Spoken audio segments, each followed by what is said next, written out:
ये है 4.4। इसमें पहला प्रश्न कह रहा है कि एक चर वाले और दूसरा है कि दो चर वाले समीकरण के रूप में y बराबर 3 का ज्यामितीय निरूपण कीजिए। तो देखिए आपको ज्यामिति है, तो पहला एक चर वाला ले रहे हैं। तो देखिए पहला सवाल है आपका y बराबर 3, इसके लिए ज्यामिति। तो हम देखिए इसमें आपका एक चर वाला खींचते हैं आलेख। तो देखिए इसमें हमने बिंदु रखा 0, 1, 2 और 3।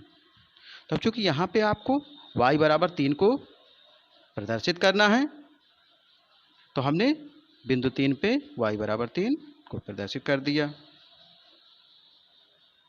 चूंकि यहाँ एक चर वाला था तो हमने एक चर y लेके इसको रिप्रेजेंट कर दिया। अब देखिए आपका कह रहा है दो चर वाला। तो देखिए दो चर वाले के लिए अब आपको x की भी जरूरत पड़ेगी।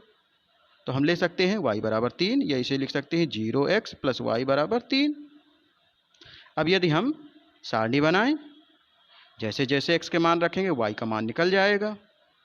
तो ये देखिए x बराबर 0 रख रहे हैं, तो चूंकि इसका जो गुणांक है वो भी 0 है, तो 0 का मान 0 हो जाएगा, तो y बराबर 3 आ जाएगा। अब यदि 1 रखें x का मान, तो 0 गुणे 1 अर्थात ये फिर 0 हो गया, तो y बराबर क्या रह जाएगा, 3 ही रह जाएगा। यदि -1 रखें तो 0 गुणे -1 फिर 0 हो गया, y बराबर फिर 3 आ गया। तो इस प्रकार जो भी मान रखते हैं तो y का मान 3 ही आएगा। तब देखिए हम इसे रिप्रेजेंट कर रहे हैं आपका ग्राफ पेपर में। तो देखिए हमने ये आपका x अक्ष और y अक्ष ले लिया। तो सबसे पहले चूंकि हमें प्रदर्शित करना है जो बिंदु है, तो अपने बिंदु तो हमने x अक्ष में लिख लिया और y अक्ष में लिख लिया। तो हमें 0 और 3 को रिप्रेजेंट करना है। तो 0 x अक्ष में हम खड़े हो गए और y अक्ष में हमें 3 कदम चलना है, 1 2 3। तो ये आपका पहला बिंदु 0 और 3 हो गया। दूसरा देखिए 1 और 3, तो x अक्ष में हम 1 कदम चले और y में कितना चलना है, 3 चलना है, 1 2 3। तो दोनों का जो मिलान बिंदु है वो आपका 1 3 आ गया। इसी प्रकार -1 में चलेंगे तो x अक्ष की विपरीत दिशा में -1 हो गया। अब आपको y अक्ष में प्लस में चलना है, तो 1 2 3, तो ये आपका -1 3 हो गया। अब इन तीनों को बिंदु को मिलाती हुई एक रेखा खींच लेंगे। तो ये आपका चूंकि मान जो दिए था y बराबर 3, तो ये किसके समांतर आया, x अक्ष के समांतर आएगा। तो ये डिस्टेंस जो होगा आपका 3 इकाई का होगा। इस प्रकार हम इसको प्रदर्शित कर सकते हैं। इसमें विशेषकर ध्यान देना है कि यदि आपका y का मान दिए है तो ये आपका x अक्ष के समांतर आएगा, और यदि x का मान दिए है तो किसके समांतर आएगा, y अक्ष के समांतर आएगा।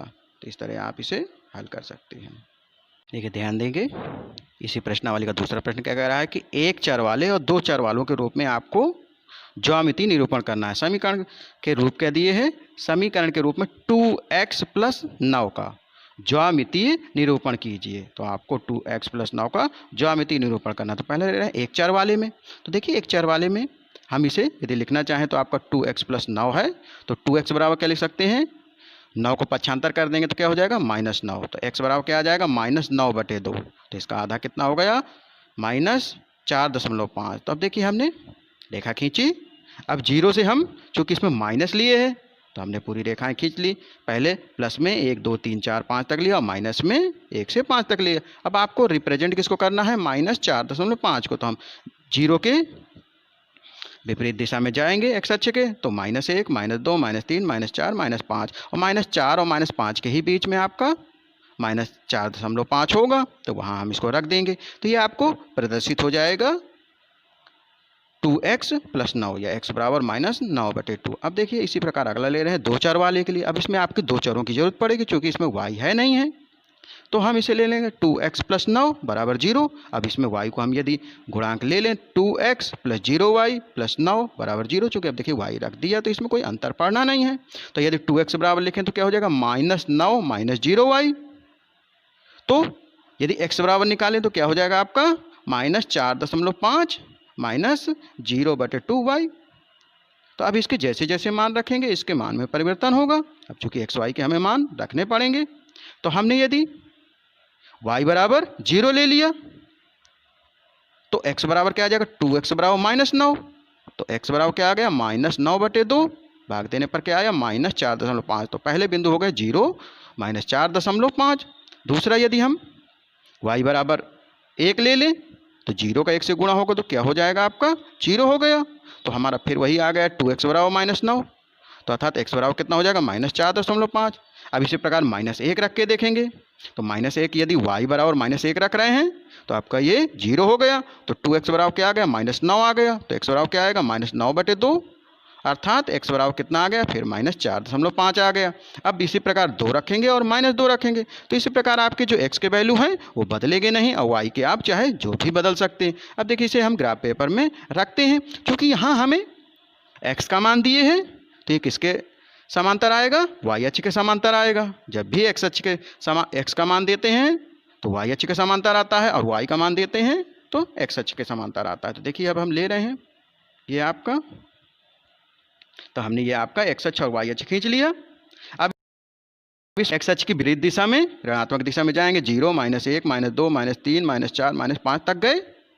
अब आपको रिप्रेजेंट किसका करना है -4.5। तो पहले आपके बिंदु हैं -4.50। तो हम चूँकि ये आपका y अक्ष में जाना नहीं है 0 में ही है, x अक्ष में कितना चलना है विपरीत दिशा में -4.5 तक। तो ये आपका -5 और -4 के बीच में होगा। इसी प्रकार -4.51 -4.52 -4.5 -1 -4.5 -2। इसी प्रकार सभी को हम रिप्रेजेंट कर सकते हैं। लेना क्या है, जैसे अब आपको करना है -4.5 और 1 को, तो हम y अक्ष में 1 कदम चलना है और x अक्ष में कितना चलना है -4.5। तो 0 -1 -2 -3 -4 और ये आ जाएगा आपका -4.5। ये आपका 1 हो गया। -4.5 कामा 1, y अक्ष में 1 चलना है, y अक्ष में 2 चलना है। x अक्ष में हम चल ही चुके हैं -4.5, y अक्ष में आप 2 कदम और चल लीजिए तो इसका मिलान बिंदु आ जाएगा। अब -1 चलना है तो हमने x अक्ष में -4.5 चले थे, -1 चलेंगे तो ये नीचे आ जाएगा y अक्ष के। -2 चलना है तो y अक्ष की विपरीत दिशा में नीचे की तरफ आ जाएगा -4.5 2। तो इस प्रकार ये आपका ग्राफ रिप्रेजेंट हो जाएगा।